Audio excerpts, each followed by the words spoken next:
What's something you wish everyone could understand about you without explanation? I find that being a unique individual and expressing oneself authentically leads to such immense misunderstandings pretty regularly. From my own experience, maybe it's not the case for you. It is the case for me, unfortunately.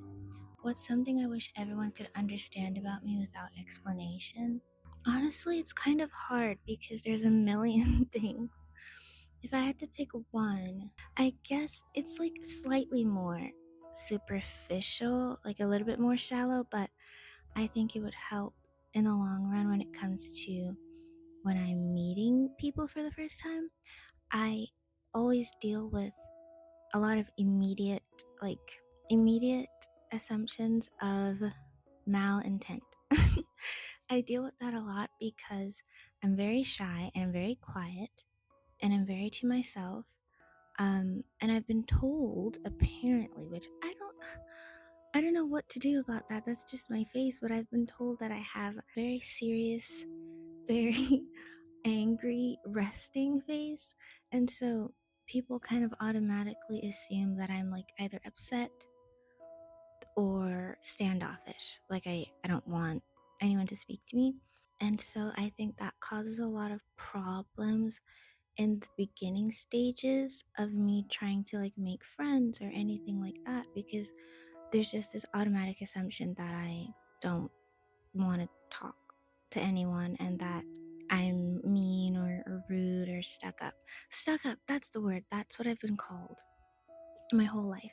I don't remember if I've told this story before, but I had a situation where it was the first day back at school, and I didn't know anybody in that class. It was my first day, and I was sharpening a pencil. I feel like I did tell the story, but I was sharpening a pencil, and these two girls were asking each other like who I was and if they knew my name or anything like that. And they didn't, of course, because it was first day. And then they immediately said that they didn't like me and that I seemed stuck up and like I thought that I was better than everyone else. And I don't know what I did. I don't know if it was the way I was sharpening the pencil. Maybe that was it. But yeah, I've had situations like that my entire life. People just automatically assuming that I have a bad personality. And I think maybe the way that I dress, like you said, being like more unique, I think that probably has something to do with it. But to be fair, I was in a school uniform that time, so So yes, I wish people could understand that I'm just very shy. I don't make great eye contact. But I'm very happy to be spoken to and to speak back. Favorite movies, favorite music artists. My favorite movies? Ooh, I actually have a list. I love lists, you guys. I have so many lists of so many things. Because I like compulsively need to have lists of everything that I like and do. Anyway, favorite movies would definitely be Karate Kid, the one with Jaden Smith. I don't know why. It's just a really good feel-good movie. I loved the Matilda musical. I also really love Canola. That's a Korean movie. That's one of my favorite movies. Canola. It's really sad though. It's like bittersweet. Come Rain, Come Shine. That's also a Korean movie. It's really good. It has one of my favorite actors in it. Oh, In This Corner of the World. That's an animated movie. An anime. It's really, really sad. Really, really sad. Yeah, that's some of my favorite movies. I definitely have more. I'm gonna comment more things that I think of because I'm gonna forget things. Favorite music artist: BTS, Stray Kids, Lana Del Rey. I forgot her name. I think it's Sophia. I'll put it in the comments. Bubble tea and cigarettes. Why do I forget everything every time I do a Q&A? Do you like Rui Kamishiro? Is that... Oh, that's that character. I know, I've searched it up before. Let me search it up again. I do not know anything about him, but he looks cool. Favorite trinkets at the moment? Anything precious moments. And does Monchichi count? I don't think they have trinkets, but I love Monchichi. They're better than Sanria, personally. How did you find your style / way to express yourself? What inspires your art? What's your creative process? I'm gonna combine some of these because a lot of people ask the same thing. How did I find my style? I would say the first instance of my style came when I was like 14, 11 to 14. That was like the first proper instance of my style coming in.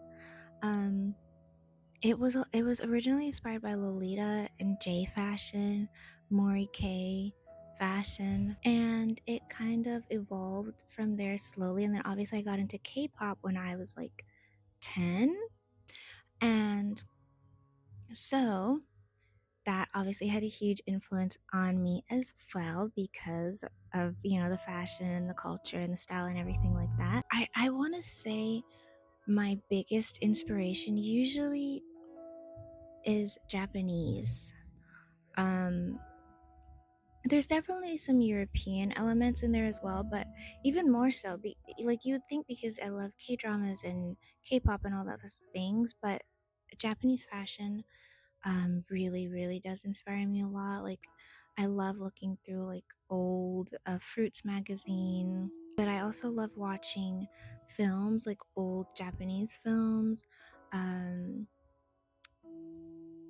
Tech new wave films as well really inspires me and inspires my fashion because of the way that they have like this kitschy, weird sense of style in a lot of the films. I love watching a lot of really just weird, out of the way films.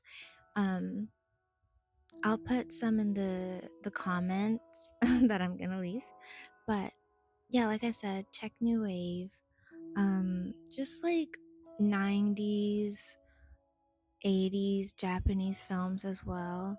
They all have this really slightly like melancholic way of showing life, and it's kind of like this, the mundane, nothing ever happens, but that's the movie style. I really love that. And that inspires me a lot. I would say directors like, how do you say her last name? Coppello, Sophia Coppella. um she's a huge inspiration for me. Wes Anderson, Wong Kar-wai, they're kind of like the mainstream cool directors, of course, are inspirations for me. I've seen a lot of their stuff. Also, I think it's just important to watch random, like, not things that are big budget as well, because when they're smaller budget, it really increases like your creativity because you have to really think outside the box. And when you watch things like that, it gives you even more ideas to think outside the box, and it feels more doable because they don't have this huge budget, and neither do you. So watching just random short films on YouTube as well is really great. My creative process is all over the place. I do shot lists sometimes. I do mood boards sometimes. um I'll maybe if I have like shots from different movies that are really in my head, I'll have those on hand and kind of try to emulate that. But sometimes I don't have as much of a clear process as I should probably, and I just wing it.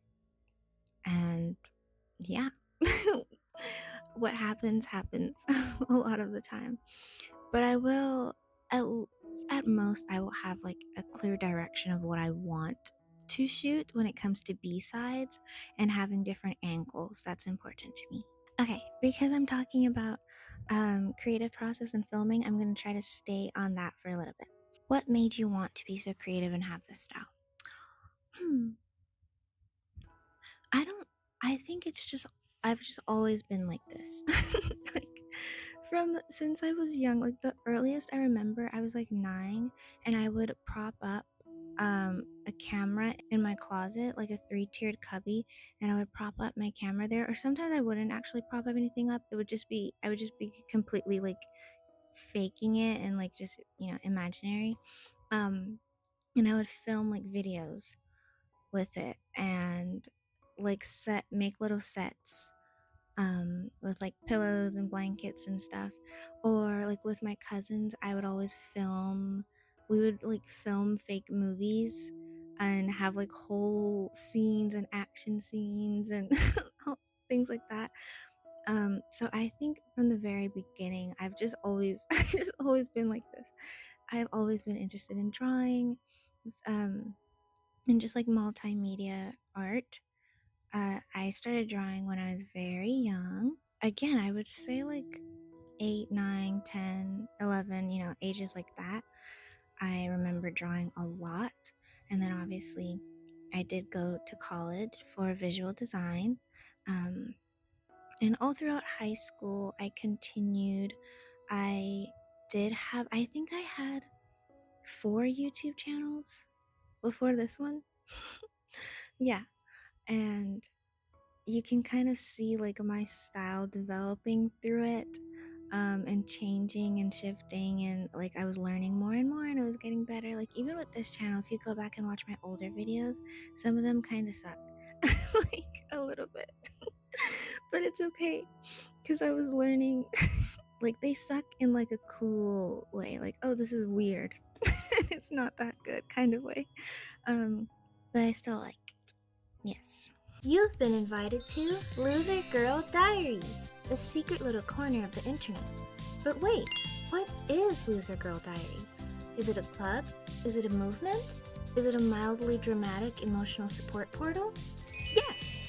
Loser Girl Diaries is made for the tender-hearted, the imaginative to a fault, the spirit-centered, the fantasy-prone, and the past-haunted souls.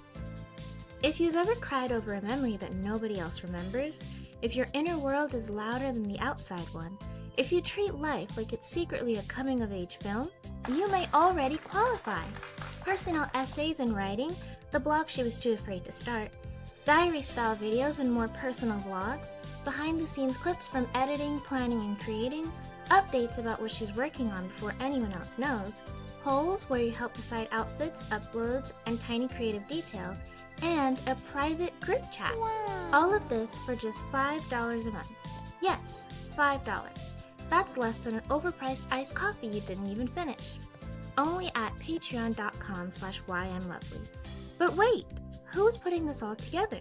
This is Minnie, owner of this very channel, professional overthinker, certified romanticizer of existence. Here's Minnie before you subscribe, and Minnie after you subscribe. Wow! Would you look at that transformation? Confidence, sparkle, mild emotional stability. So don't be shy and make Minnie cry. Head on over to Loser Girl Diaries and join the rest of us. At 1-800-LOSER-GIRL. Loser Girl Diaries. It's not just a subscription, it's a lifestyle. Call now! Side effects include an extreme obsession with Loser Girl Diaries universe and wine. What camera do you use? I use the Sanyo Zacti VPC CG10.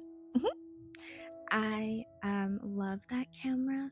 It's different because it's like vertical. You hold it like this instead of putting your hand in like a little strap or anything. Unfortunately, I'm actually gonna have to change that camera because I'm having battery life issues with it. But other than that, it was really great. Editing software. I use CapCut. I use DaVinci Resolve. I used to use Photoshop a lot, and Canva I use a lot. I use a huge array of different things.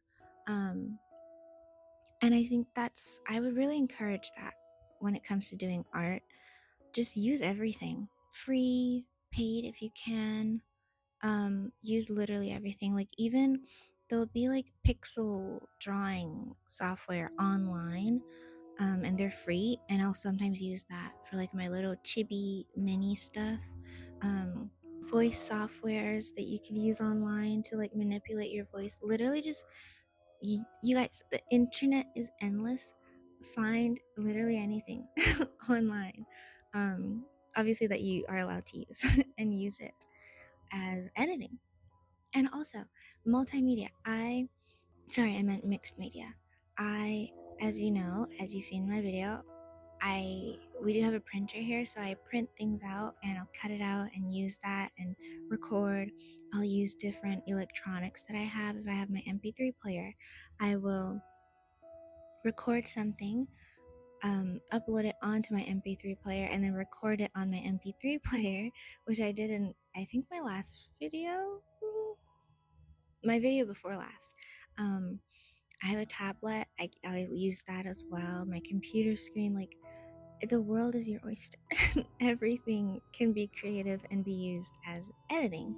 That's also why I did get a lot of questions asking for like an editing tutorial, but that's also why it's difficult for me to do one, because my editing is just anything and everything, and just looking around and trying different things and using like a billion different softwares and websites. And also I think that when it comes to the basic things, like, knowing how to cut and, layer things and do like overlays and things like that, those are already on the internet. And I feel like that's the basic stuff that like you get started when it comes with editing. But when it comes to being creative, I don't know, I think it's more beneficial to start from ground zero and just, it's gonna sound harsh if I say just figure it out, but that's kind of the words I want to use, just because that really does produce the best work. You really do think outside of the box, and you really do just come up with the best things when you just have this blank slate and you're like, okay, how can I do this? And again, like I said, it's like after you watch those basic editing tutorials, that's the ground level that you need. And then you can kind of just go crazy and apply the same things that you learned. So that's why I haven't done one.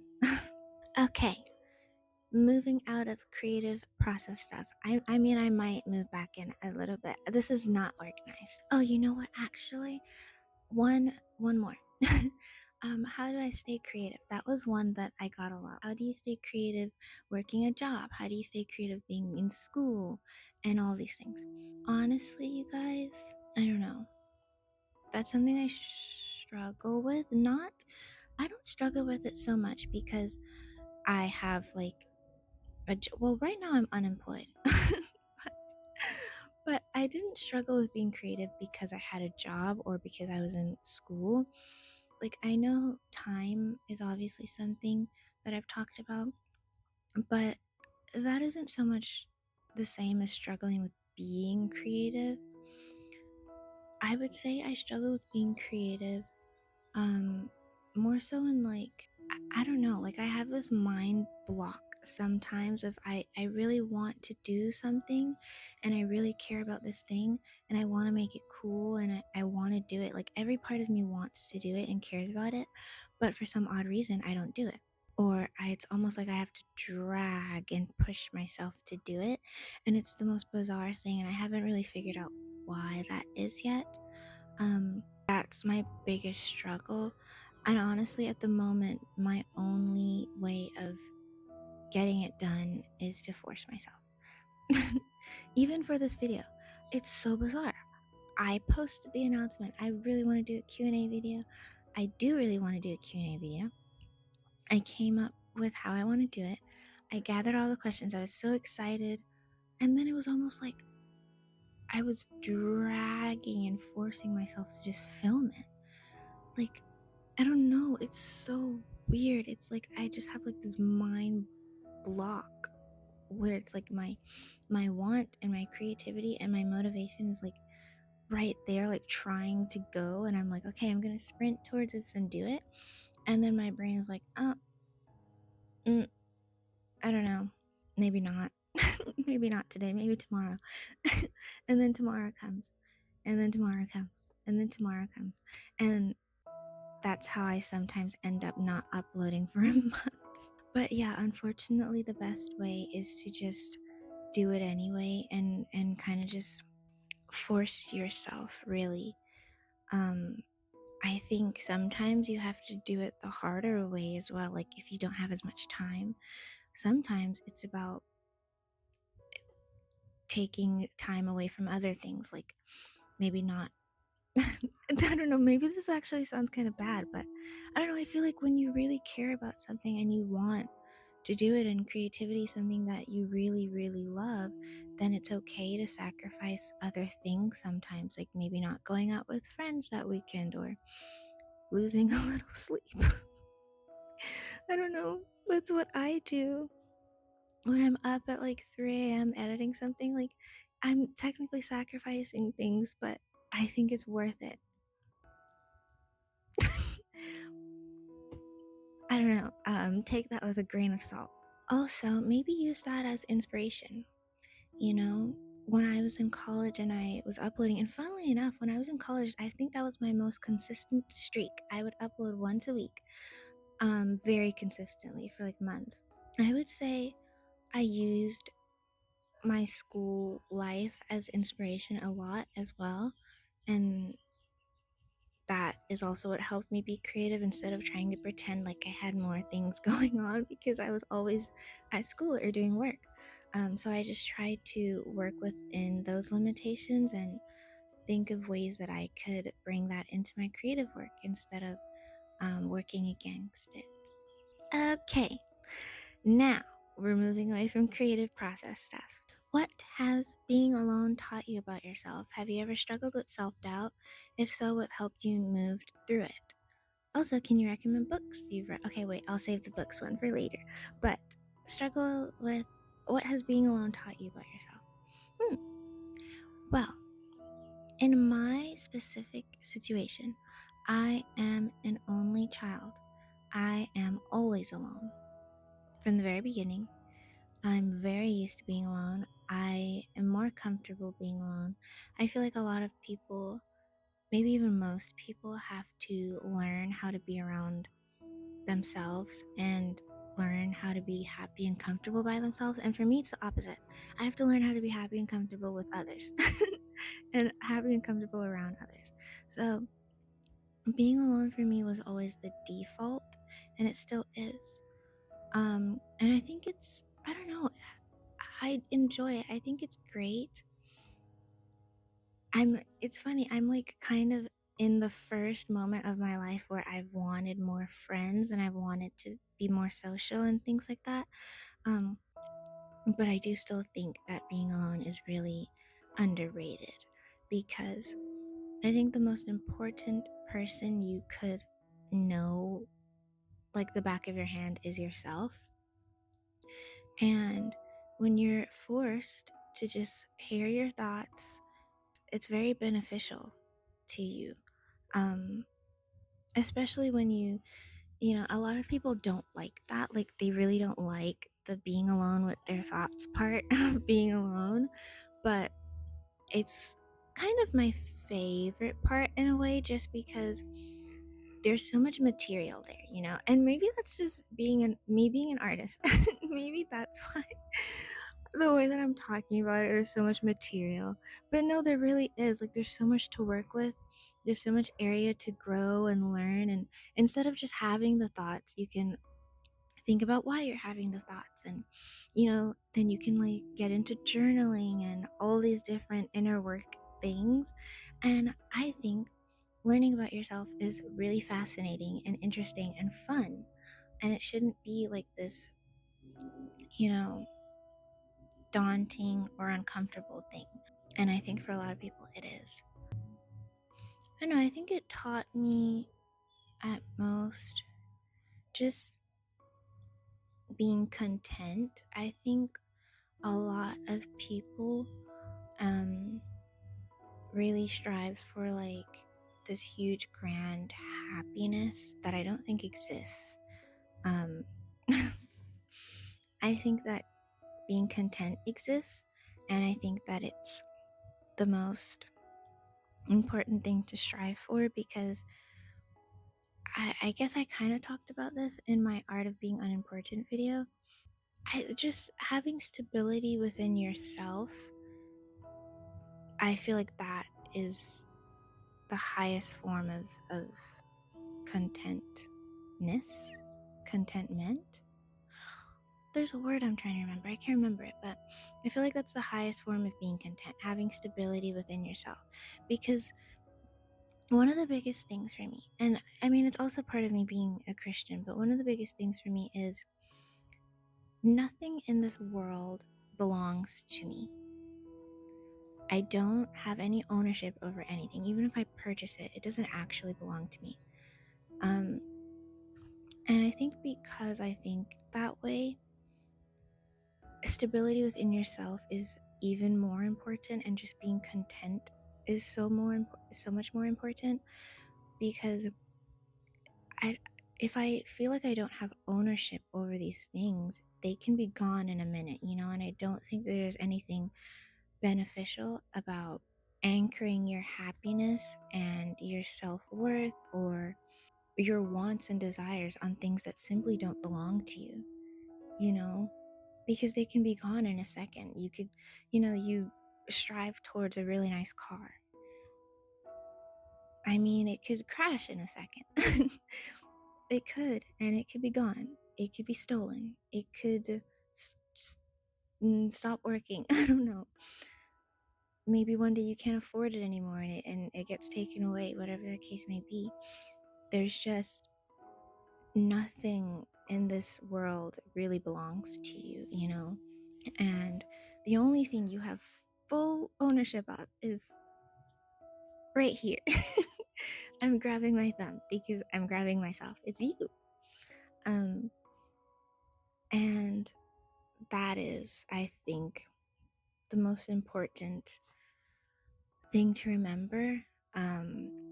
And that's what I've learned most about always being alone. And happiness. Yeah, happiness is very fleeting. It feels great, but it's very fleeting. And everything that you have will no longer be yours any day now. And maybe that could be because you're going to get better things, right? I'm not saying it's a negative thing, but I'm just saying it's a fact. It is reality. Also, we're going to die. So when we die, we won't have anything at all, especially like in the society that we live in. Money is everything. Money is the world. But it doesn't belong to anybody. And when we die, it's just going to be there. It's just paper. And that's another reason why I would never strive towards money. Again, it's like there's nothing wrong with having ambitions and goals and wanting to be more financially stable. There's nothing wrong with that. But if that is the anchor of your happiness, you're not content until you have millions of dollars or thousands of dollars or a nice house, then you'll never be content. Because the second that it's gone, then what? You're unstabilized again, you're upset, you're sad, you don't know how to enjoy life anymore because you don't have those things anymore. Yeah.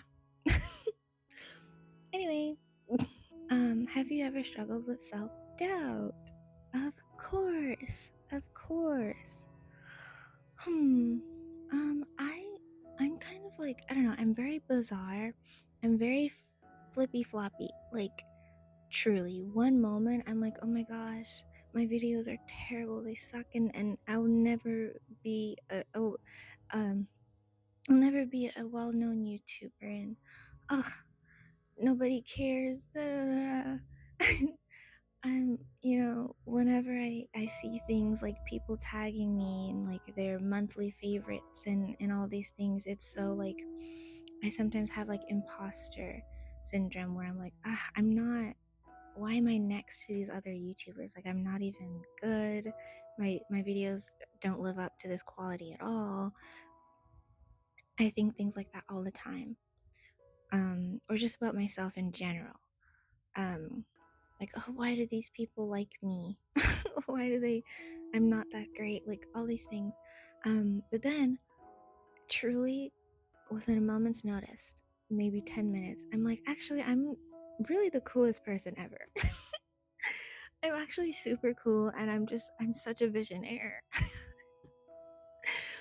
Like genuinely, you guys, that is the state of my brain constantly. It's always flip, flip, flop, flip, flop, flip, flop between self doubt and actually I'm incredible. I'm like, I am the most amazing thing that's ever hit YouTube. And then the next day I'm like, I'm gonna delete my channel. What helped me move through it? Oh, I would say moving through it is what helps me move through it. I just let myself feel that way and then I let it go.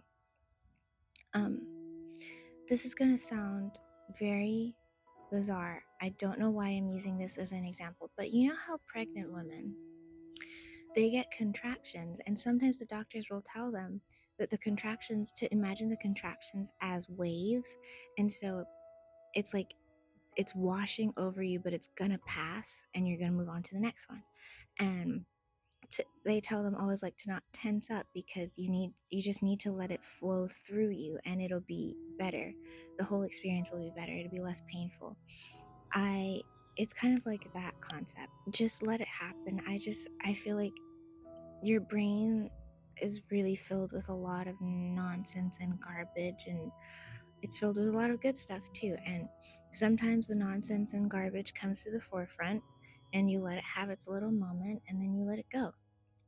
That's the most important thing, knowing how to just let it go and just let a thought be a thought. That doesn't mean that it's you, doesn't mean that that's true about yourself. It's just a thought. Knowing how to not intellectualize every thought and catastrophize it is really great for just letting it be like, oh, okay, I felt this way about myself. Okay, well, okay. That's okay. It happens to the best of us, I'm sure. Anyway, what's for dinner? It isn't you, it's just a momentary feeling. And when you don't allow it to be you, it's a lot easier for it to just pass over you like a wave.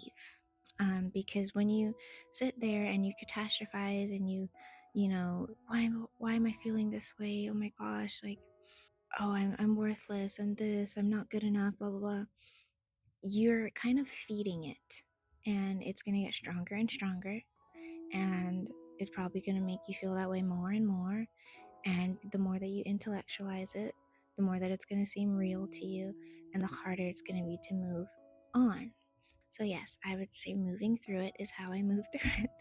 You seem to create your own meanings in this world, so I wonder, what are your thoughts on having an online presence, and if words like influencer, YouTuber, etc. don't exist, what softer words would you use instead? That's actually a really good question because I don't think the word influencer makes sense for me. I don't have any negative feelings towards that word. I know some people really don't like it, or um maybe even find it like annoying, like influencers annoying. It's just a word. It's just a way to kind of categorize it. Um, but I don't think it makes sense for me. I don't mind YouTuber. I am on YouTube. I do upload YouTube videos. Huh. This is actually a conversation that I was having with my friend recently about what I would call my videos, because calling them vlogs, I think, doesn't do them justice, in the sense that that isn't fully what they are. Like, when people think of a vlog, they think of setting up a camera. Hey, you guys, today we're gonna go to Goodwill, and then we're gonna blah blah blah, and you know what I mean. You know what a vlog is. Everybody here, everybody here knows what a vlog is, but obviously mine is quite a bit different, and so sometimes I feel like I don't want to call it vlog. Um, I think calling myself a YouTuber is fine. When it comes to my videos itself, the words that I would use for them, I kind of landed on, I don't know, they're I I don't know.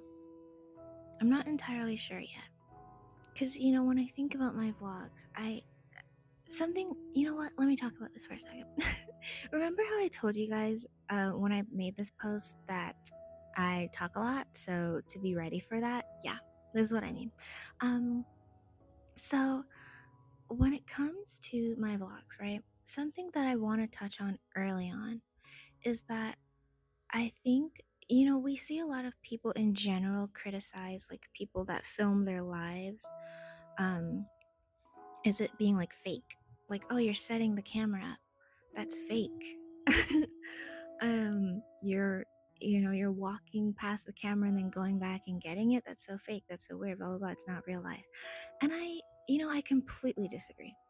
I actually completely disagree with that notion because when it comes to my vlogs, some people could say, okay, well, you doing all these artistic stuff takes away from the reality of it.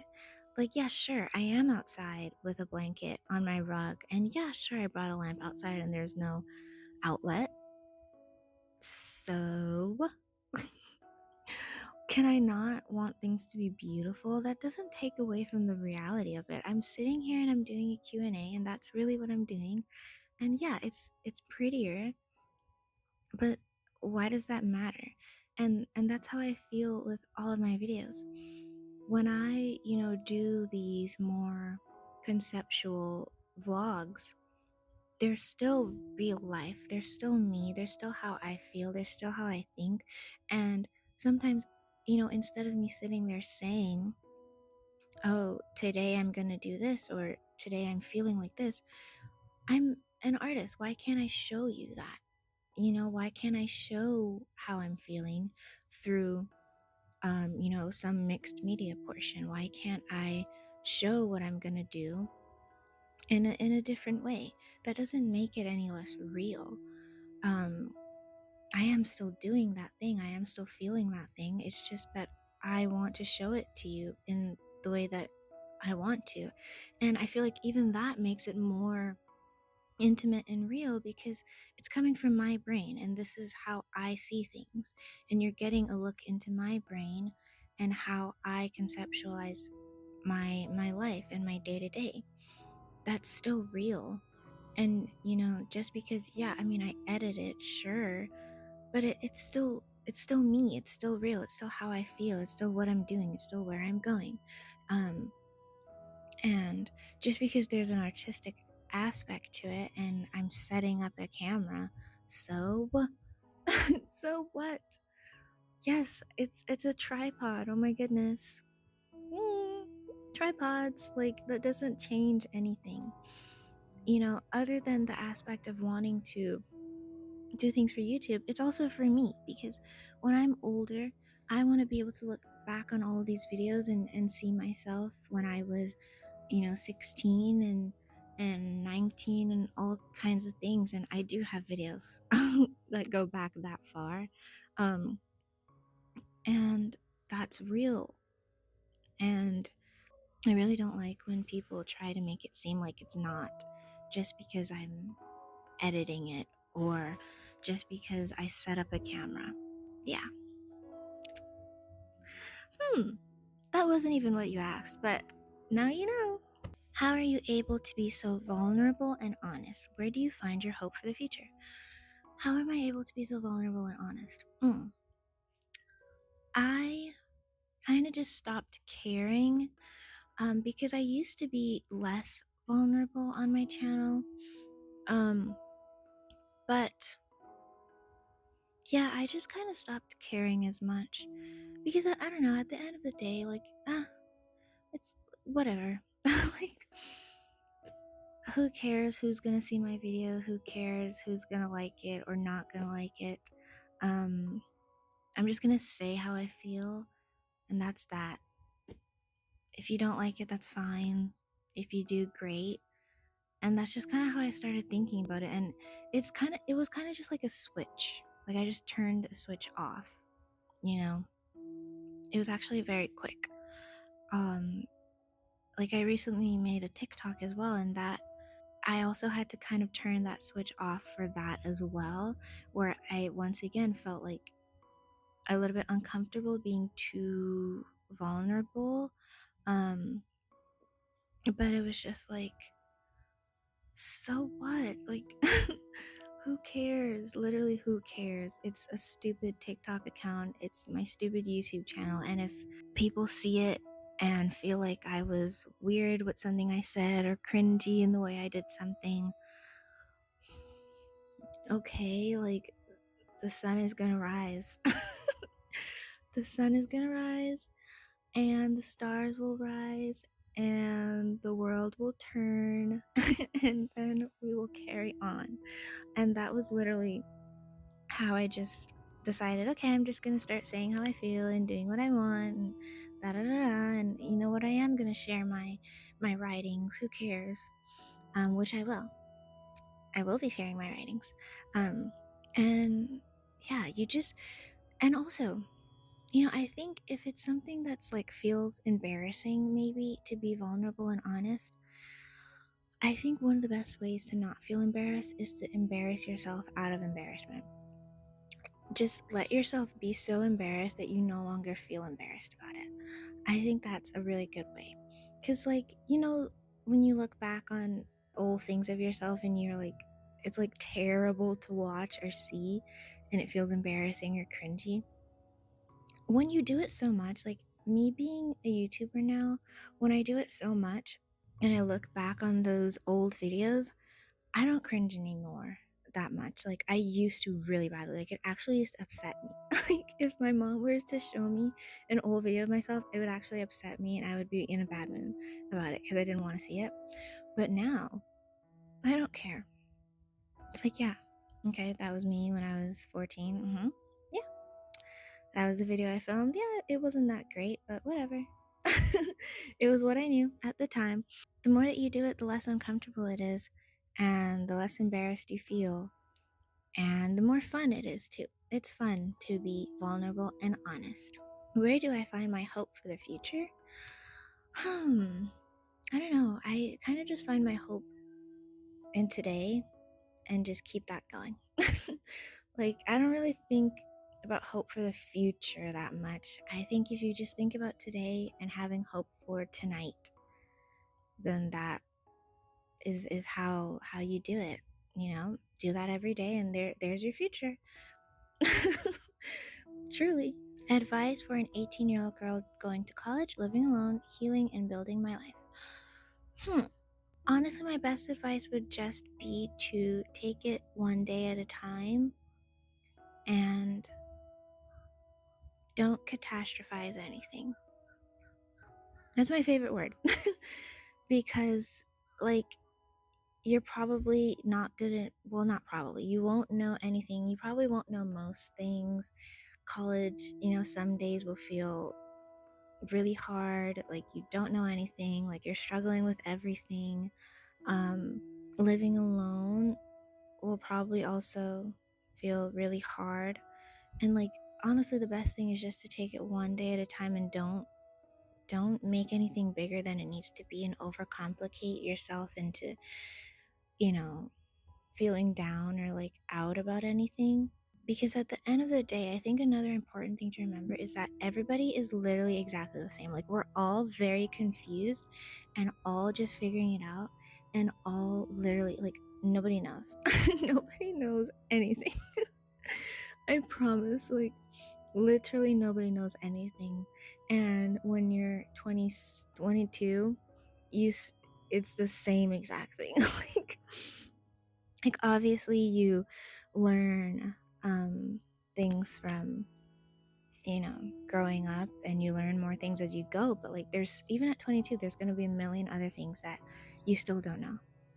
Even with all the things that you've learned, you still don't know, and you're still just figuring it out.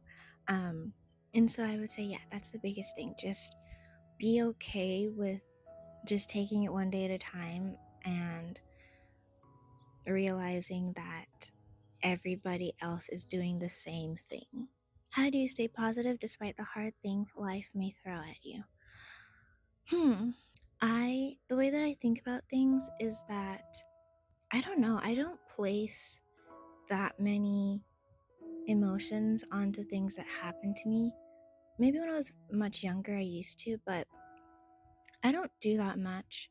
Um, when like bad things happen, and I'm putting like quotations because of the way that I look at things, but like obviously some things are bad, right? Things feel really, really terrible, hurt, physically or mentally. I'm not saying that those things don't exist, but I kind of look at things like we live in a world that isn't that great, and bad things happen because bad things happen.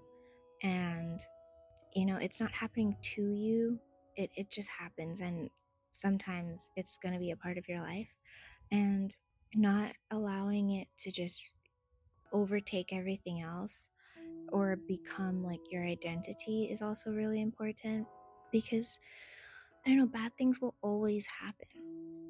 And if you get knocked down or really like kind of what's the word that I'm looking for? You kind of get into this mentality of like, oh my gosh, like all these things are happening to me, and oh, my life is, it's almost like I guess the word is kind of like a pity party, even though I don't want to use that word. I just think that it does a lot more harm than good. I also think one of the biggest things that helps me is the way that I view events in my life. I don't like having an innately positive or negative outlook on things that happen to me. Um, and it's not that I'm not positive about things, but for example, when something happens to me, I don't feel the urge to automatically be like, oh my gosh, this is such a good thing. And everything that comes from this is going to be so good. And I'm going to love this so much, and da da da. Or if, or if something really bad happens. See, like, I can still call something bad, but like, if something bad happens, I don't feel the need to automatically go, oh my goodness, like, no, everything's terrible. This is going to be awful. Like, this is going to cause so much, strife in my life, and da da da. I try not to do either of those things because you don't know, you don't really know. Like, some things may present themselves as good and then they end up being terrible. Some things may present themselves as terrible and then later down the line you're like, oh my gosh, thank goodness. Like, that was actually really great. I'm so glad that that thing happened because then this happened. Or I'm so glad that, yeah, that didn't work out because then, I wouldn't have gotten this. Or, just kind of having this neutral approach to things. I would say I'm neutral with intent to be positive. Like, I don't know, I just completely made that up, but that's how I would describe it. I'm neutral with the intent to be positive. Um, and that helps a lot when bad things happen or hard things. I actually like the way that you described it more. Hard things, yes. When hard things happen, it's better to be neutral with the intent to be positive and to not get this very like, it's happening to me and this is hard for me. Like, it's not bad to say that something's hard for you, but just don't sit and wallow in it because it will swallow you. When you think of wallow, think of swallow. And you don't want to be swallowed because it's not good. Do you have any beliefs? Yes, I'm a Christian. Why did you start this channel? Do you plan to keep it for a while? I plan to keep it until I die, actually. So, yes. Why did I start it? See, this is so funny because, as I mentioned, I've had like 4 YouTube channels. But why did I start this one? No clue. It was summer. I was on summer break from college, and I randomly was like, you know what? I want to start a different channel. I just feel like I I need somewhere else to be able to post things, and I just want to do it. And I think it'd be good. I think it'd be good for me. Because I had another channel at that time with my friend. And I just randomly made it, came up with the name one night, I think that same night, and there it was, my channel. And I just started uploading on it like a couple months, maybe 2 months or so. after I made it. And that was it.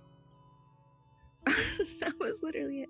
My third video, I say like went viral. I get like in the grand scheme of things, it didn't go viral, but like for me it did.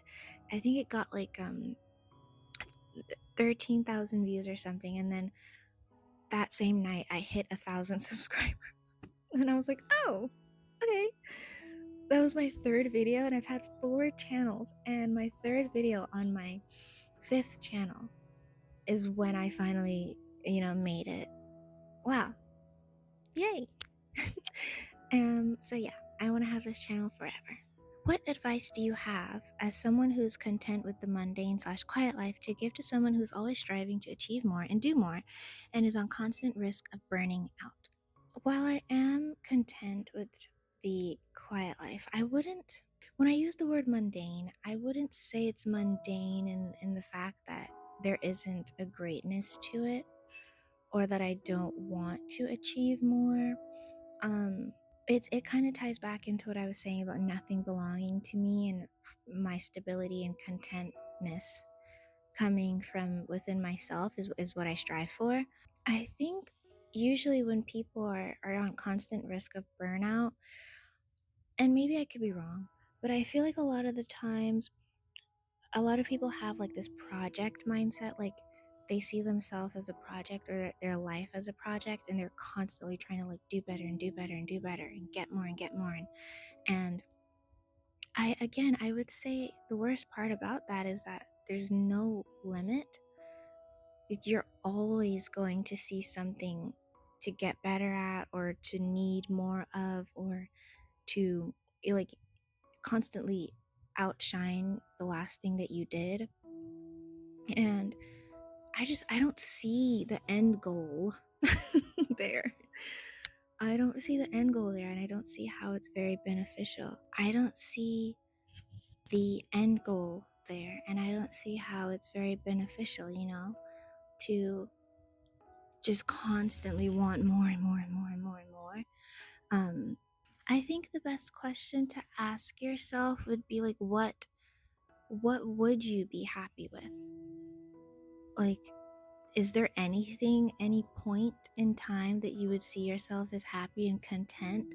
If not, I think that would be the biggest wake up call of like recognizing that you have no goal almost but to burn yourself out. Because if there is no contentness that's going to happen, and kind of the only thing that you're going to end up striving for is just always hitting that moment where you're exhausted and you don't want to do anything anymore, and then it's just kind of like you're in this circle. I would say ask yourself that question, and that would be kind of the turning point of how you can maybe at least find a point of content. How to stay true to yourself, not hiding your interests or style despite others putting you down. This might seem like a mean thing to say, but I just think that they're losers. To be very, very honest and frank with you, I really do think that they're losers. I think that people that are putting you down just for looking different or having like weird interests or styles, that like aren't even, it's not even anything, like, you know what I mean? Like, you look at anything different and put someone down, like you're a loser, you're just a weirdo, you're lame. Like, that's genuinely all I think, and I carry on. I might be a bit annoyed, if anything. Yes, annoyed might be what I would feel, but for the most part, I'm just like, okay, loser, and then I just leave. Like, I just carry on. Like, I don't know. Like, I'm sorry. That's genuinely from the bottom of my heart. That's what I think. I think people like that are losers. And they don't have to stay losers forever. It's not a defining term for them, but their behavior is very loser-esque, and not like in a loser girl summer kind of way. Like, that's like a cool loser, but it's loser in a bad way. There's loser in a good way and loser in a bad way. What are your plans for the future? I would love to obviously grow more and more and more and more and more on YouTube. And I would love to have my own fashion line. I would love to put out my own clothing designs because I have a lot in my head and I have a lot that I want to do, and I love fashion, of course.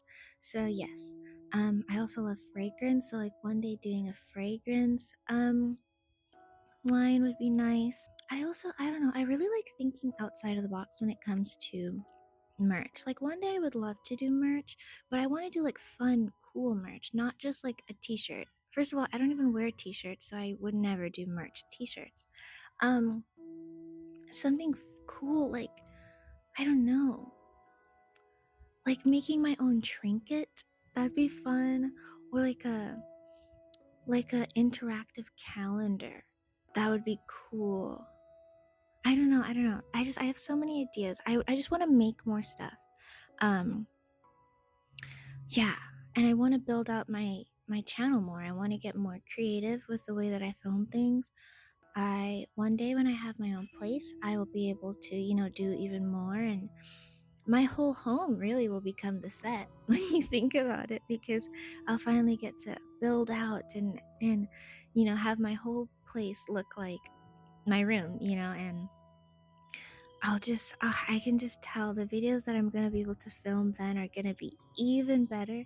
And I'm actually currently working on a series that I'm not going to spoil, but it's pretty cool. Do you go to church? Actually, this Sunday, I would like to go to one here because, as I mentioned, I just moved here a couple months ago, and so I haven't found one yet. So I'm gonna try out a bunch of different ones, and then I'll come back and tell you yes or no.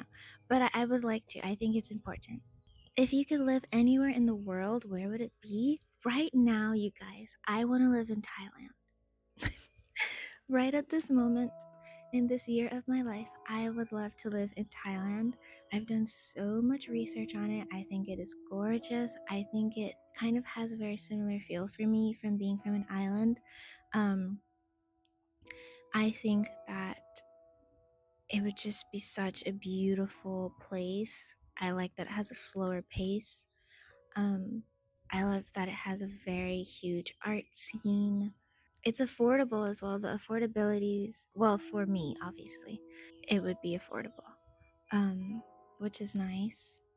They have options for digital nomads, which is really cool. And I don't know, I would love to live in different places for a while. Like, I would love to live in Italy. I would love to live in Thailand. Um, I would try Greece. I would try,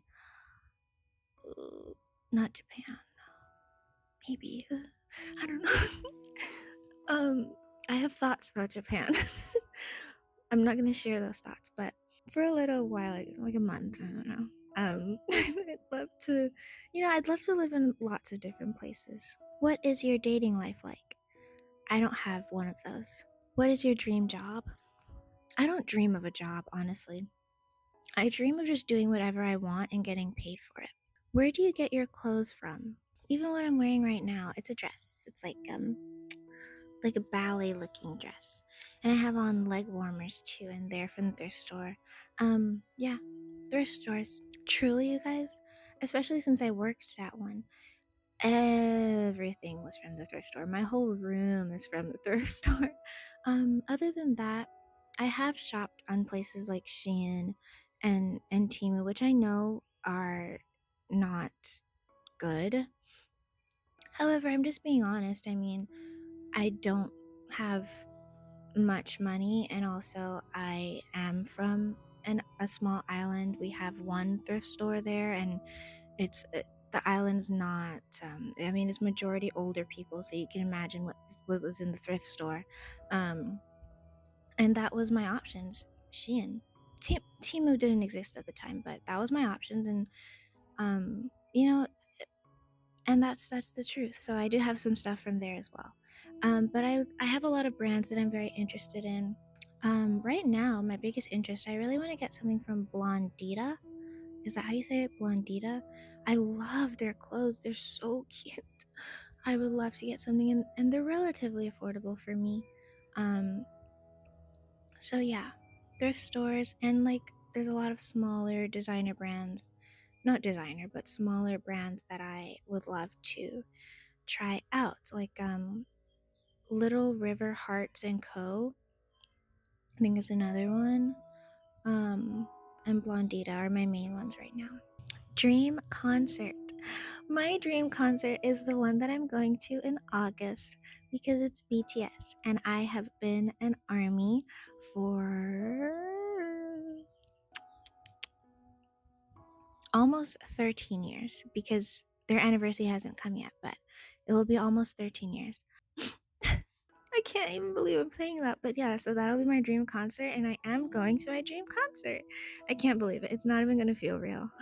How do you cope with stress? Praying, Bible study, and music are my main things, essentially.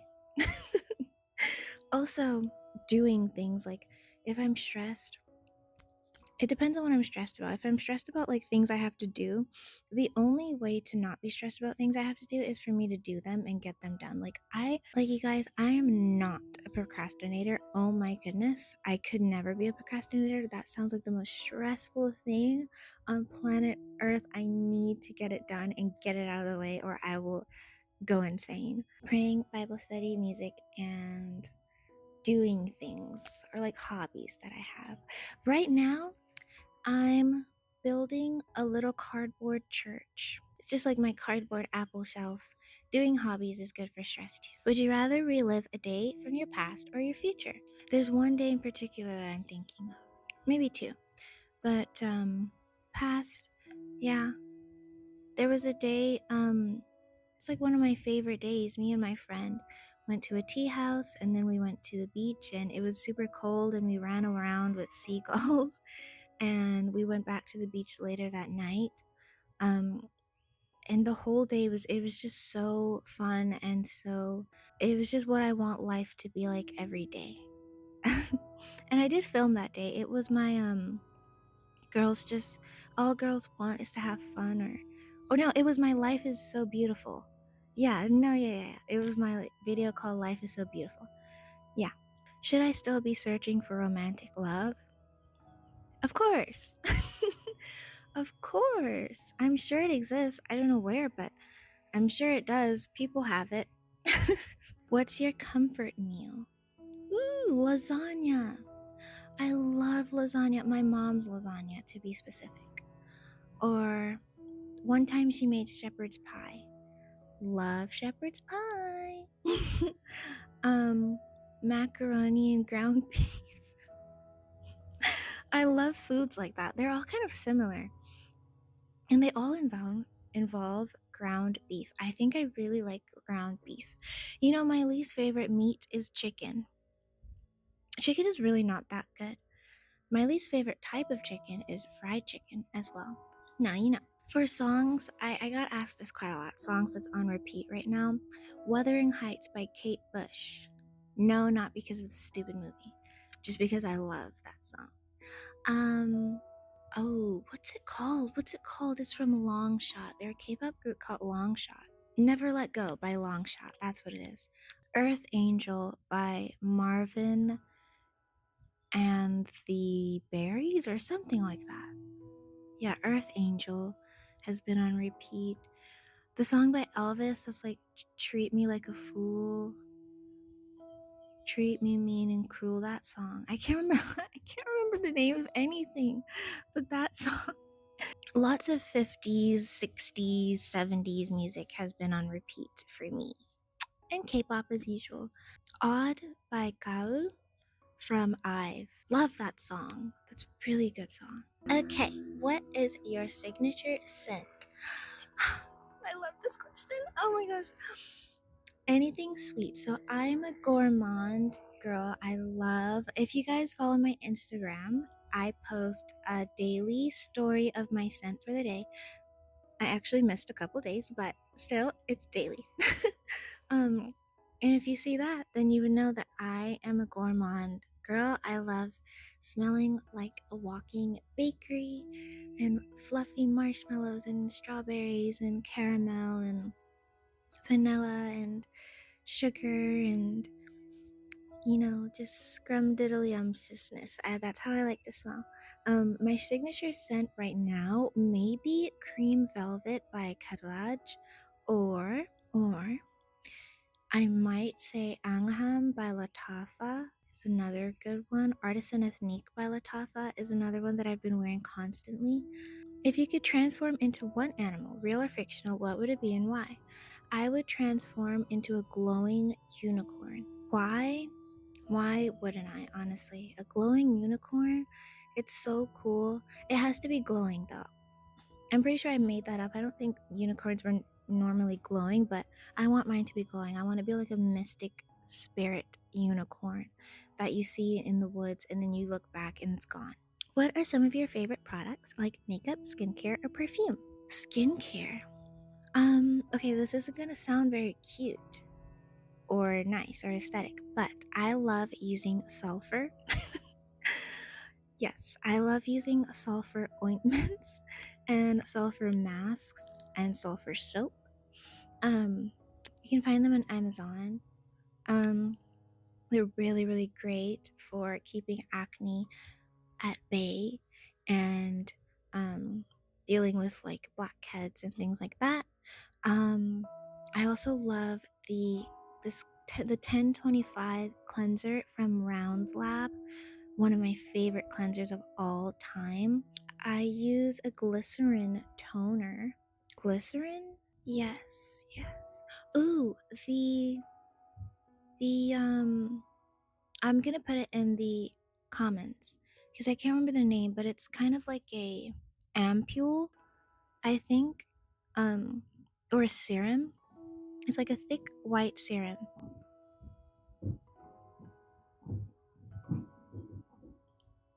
Someone just passed. It's like a thick white serum. And it's really, really nice for my skin. Like my skin feels so supple and soft. Makeup. Oh my gosh, you guys, you know what? I want to get into makeup more. I'm really not that big into it. Like I don't have much. I have a lot of things from Essence.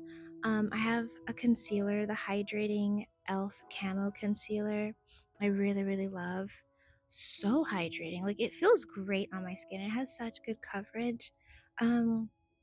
But for the most part, I do have the Fenty foundation. Yeah. My mom gave it to me. That's really amazing. That's really lightweight as well. But I don't use much makeup and I want to get more into it. So you guys can recommend me stuff. Last but not least, where are you from? I am from St. Croix. I'm from the Virgin Islands. It honestly, most people don't know it. It doesn't even show up on some maps. It's not on most websites when you go to choose where to ship it to. So yeah, that's where I'm from though. A tiny, tiny island in the Caribbean, in the Lesser Antilles.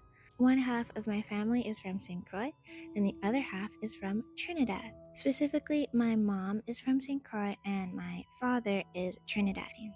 Oh, okay. I want to answer this question last.